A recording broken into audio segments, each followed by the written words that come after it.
Welcome to ITMBD academy of ICT. আমরা একটু একটু করে অনেক জিনিস দেখে ফেললাম। বুলিয়ান অ্যালজেব্রা নিয়ে আমরা অনেক কথা বলেছি। আজকে আমরা একটি জিনিস দেখব, সেটি হচ্ছে লজিক ফাংশন সরলীকরণ। আমরা জেনে এসেছি যে আমাদের বুলিয়ান অ্যালজেব্রাতে আসলে পুরোপুরি জিনিসটাই হচ্ছে লজিক্যাল, অর্থাৎ বিভিন্ন লজিক ব্যবহার করে আমরা কাজগুলো করি। তো আজকে আমরা দেখব লজিক ফাংশন কিভাবে সরলীকরণ করতে হয়। তো তোমরা একটু পরেই এরপরে কিছু জিনিস দেখবে যে তোমরা বিভিন্ন লজিক গেট আমরা ব্যবহার করব। লজিক গেট, আমাদের লজিক গেট, আমরা যে আইসি গুলো দেখব, বিভিন্ন সার্কিট খুললে আমরা যে আইসি গুলো দেখতে পারি, সেখানে আসলে বিভিন্ন ডিজিটাল ইলেকট্রনিক্সে বিভিন্ন লজিক্যাল গেট ব্যবহার করা হয়। তো একটি ফাংশনকে আমরা যত সরল করে, অর্থাৎ যত সহজ করে প্রেজেন্ট করতে পারবো, আমার সার্কিটের জটিলতা তত কমবে। তো আমরা কম্পিউটারের মধ্যেও তুমি বিভিন্ন অপারেশন করো, তো সেই অপারেশনগুলোতে যত সহজ সরল উপস্থাপন করা যায়, তত জিনিসটা হচ্ছে সহজেই বাস্তবায়ন করা সম্ভব, এবং সেটা তৈরি করতে আমাদের খরচও কম পড়বে। সুতরাং আমরা সবসময় চেষ্টা করব আমাদের যে কোনো ফাংশন আমাদের কাছে আসুক, সেই ফাংশনটাকে আমরা খুব সহজভাবে প্রেজেন্ট করব। তো এই সরলীকরণের ক্ষেত্রে কিছু নিয়ম মানা হয়, কিছু নিয়ম মেনে এই লজিক ফাংশনগুলোকে সরলীকরণ করতে হয়। যেমন ধরো, আমরা যদি একটি উদাহরণ চিন্তা করি, A B C whole bar into হচ্ছে A plus B plus C যোগ করে তারপর একটা বার আছে। তো এটি একটি ফাংশন, এটি একটি ফাংশন। কি ধরনের ফাংশন? এটি একটি লজিক ফাংশন। ধরো আমরা ধরছি y ইজ ইকুয়াল টু এটা। তো এই ফাংশনটাকে আমরা সরলীকরণ করব, অর্থাৎ এখানে যে অনেকগুলো জিনিস আছে এগুলোকে আমরা সরল করব। সরল অঙ্ক করে আসছি আমরা ছোট সময়। সেই সরল অঙ্কের মধ্যে যেরকম নিয়ম ছিল যে প্রথমে ফার্স্ট ব্র্যাকেটের কাজ, তারপর হচ্ছে সেকেন্ড ব্র্যাকেটের কাজ, তারপর হচ্ছে থার্ড ব্র্যাকেটের কাজ, এরকম বিভিন্ন নিয়ম ছিল। তো সেই নিয়মগুলো মেনেই আমরা তখন সরল অঙ্ক করতাম। এখানেও আমরা সেই রকম কিছু নিয়ম ফলো করে সরল অঙ্ক করব, লজিক ফাংশনগুলোকে সরলীকরণ করব। তো প্রথম যে নিয়মটা, প্রথম স্টেপ ওয়ান, তোমাকে যদি 1 নাম্বার নিয়ম বলা হয় যে প্রথম আমি কি নিয়ম ফলো করব, সেটি হচ্ছে বাম দিক থেকে ডান দিকে যেতে হবে। সরলীকরণ করতে করতে আমরা কোন দিক থেকে কোন দিক যাব? বাম থেকে ডান দিকে যাব। এরপরে আমরা স্টেপ 2-তে গিয়ে আমরা পূরক রিলেটেড যত কাজ আছে, পূরকের কাজগুলো, পূরক না, এরপরে হচ্ছে প্রথম বন্ধনী, অর্থাৎ প্রথম বন্ধনী, এটার কাজগুলো করতে হবে। স্টেপ 3 হচ্ছে যত পূরক অপারেশন থাকবে, পূরক চিহ্ন সম্পর্কিত যা থাকবে, এর কাজ করতে হবে, পূরক রিলেটেড। তারপরে স্টেপ 4 হচ্ছে এন্ড গেট, এন্ড অপারেশন, অর্থাৎ ডট, অথবা আমরা জানি যে এন্ড মানে হচ্ছে আমাদের সার্কিটে গুণ সম্পর্কিত যা কাজ আছে সেটি করতে হবে। তারপরে যদি আমরা স্টেপ 5-এ যাই, এটা আমাদের লাস্ট স্টেপ, অর অপারেশন যা যা আছে, ওর এর তোমরা জানো যে ওর আর হচ্ছে প্লাস একই জিনিস, অর্থাৎ যোগ অথবা যোগ রিলেটেড যত কাজ আছে এটি করতে হবে। তো পূরক নিয়ে যদি আমরা একটু কথা বলি, পূরক তোমরা জানো যে এ যদি হয় একটি সংখ্যা, তাহলে তার পূরক হবে এ প্রাইম বা এ বার। তো 0 যদি থাকে, এটার পূরক হবে 1, এটা আমরা জেনে এসেছি। 1 যদি থাকে তার পূরক হবে 0, এটা। তো এই পূরকটাকে আমরা নট অপারেশন বলা হয়, নট। এটা যদি এ হয় তাহলে এটা হচ্ছে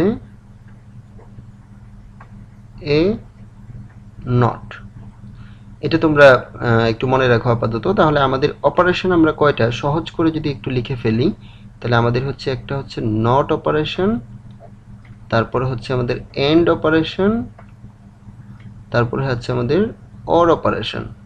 নট মানে হচ্ছে কি আমাদের পূরক, এটা এন্ড অপারেশন মানে হচ্ছে আমাদের ডট, অর অপারেশন মানে হচ্ছে আমাদের প্লাস। আর তার শুরুতে আমি কি কাজটা করে আসব, প্রথম বন্ধনীর ভিতরে যে জিনিসটা থাকবে সেটাকে আমরা প্রথমে করব।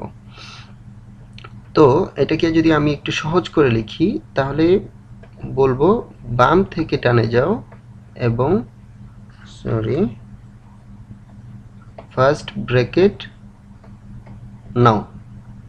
বাম থেকে ডানে যাও এবং ফার্স্ট ব্র্যাকেট বা প্রথম বন্ধনী নাও। এইখানে প্রথম বন্ধনী কোনটা, এইটা এন দিয়ে কি বোঝাচ্ছি, এটা এ দিয়ে বোঝাচ্ছি এন্ড, ও দিয়ে বোঝাচ্ছি অর। অর্থাৎ বাম দিক থেকে ডান দিকে অপারেশন করতে হবে এবং সেটি হচ্ছে আস্তে আস্তে আমাদের নট, এন্ড এবং অর এই তিনটি অপারেশন করতে হবে। তো এই নিয়ম ফলো করে আমরা একটি সরল অঙ্ক করব, এরপরে সেই সরল অঙ্কটি আমরা দেখব এবং কিভাবে করব সেটি আমরা খেয়াল করি।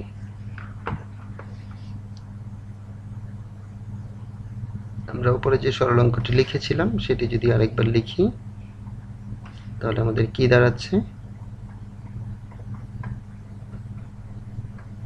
ABC whole bar into A plus B plus C whole bar, এটাকে আমরা সরলীকরণ করব। তাহলে প্রথমেই আমাদের শুরু করতে হবে বাম দিক থেকে ডান দিকে যাব এবং বাম থেকে নিয়মটা কি হচ্ছে, বাম থেকে ডানে যাও, ব্র্যাকেট নাও। তো বাম দিকে আমার কোনো ব্র্যাকেট আমরা কোথায় পাবো, প্রথমে ব্র্যাকেট আছে ফার্স্ট ব্র্যাকেট এইটা, এবং এইটা আমরা ডি মর্গানের সূত্র শিখে এসেছি। ডি মর্গানের সূত্র অনুযায়ী কি লিখব, যে যোগ করে যদি বার থাকে তাহলে সেটাকে আমরা মানে গুণ করে বার আকারে লিখে ফেলতে পারি আলাদা করে বারটাকে। A bar, B bar, C bar into হচ্ছে এবিসি, এটা এবিসি হোল বার। তো এইটাকে আমরা যদি এখন লিখতে যাই তাহলে আমরা কিভাবে লিখব, এটা লিখে ফেললাম এবং এবিসি হোল বার এইটাকে যদি আমরা ডি মর্গানের সূত্র প্রয়োগ করি তাহলে হবে A bar plus B bar plus C bar into হচ্ছে A bar B bar C bar. এটা ব্র্যাকেট দেওয়াটা ভালো। এটাকে যদি এখন আমি গুণ করি তাহলে কি লিখব, A bar into A bar dot B bar dot C bar plus হচ্ছে B bar dot A bar dot B bar dot C bar plus হচ্ছে C bar dot A bar dot B bar dot C bar. এভাবে যদি আমরা লিখি তাহলে আমরা লিখতে পারবো A bar into A bar is equal to আসলে কি হবে, এ বার, একটু চিন্তা করি, এটা হবে A bar dot B bar dot C bar plus A bar dot B bar dot C bar plus A bar dot B bar dot C bar. তিনটা সংখ্যা যদি আমরা যোগ করি তাহলে আসলে কি হয়ে যাবে, একই হবে, যা ছিল তাই হবে, A bar dot B bar dot C bar. এবং এই তিনটাকে যদি আমরা এখন গুণ করে লিখি, ডি মর্গানের আবার সূত্র ফেলি, A plus B plus C whole bar, এটি আমরা লিখলাম। তো আমরা যদি একটু পর্যালোচনা করি কি করলাম, A B C whole bar into A plus B plus C whole bar. তো আমরা সূত্রটা আমাদের মনে রাখার সুবিধার্থে আমরা কি করেছি, যে বাম থেকে ডান দিকে যাব এবং হচ্ছে ব্র্যাকেট নাও। প্রথমে হচ্ছে নট অপারেশন, এটা হচ্ছে নট অপারেশন, তারপরে এ হচ্ছে আমাদের এন্ড অপারেশন, ও হচ্ছে আমাদের অর অপারেশন। নট এন্ড মানে হচ্ছে ডট, অর মানে হচ্ছে প্লাস, আর এটা মানে হচ্ছে পূরক।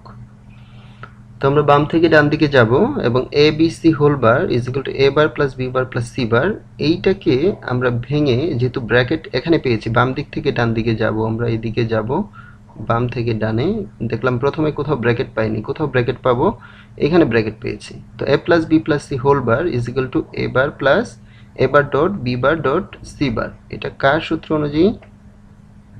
ডি মর্গানের সূত্র অনুযায়ী আমরা লিখেছি। এবং এরপরে আমি এইটাকে যখন আমি এইখানে লিখব যে এই A B C whole bar is equal to A plus B plus C whole bar, এটাও আমি কার সূত্র অনুযায়ী লিখব?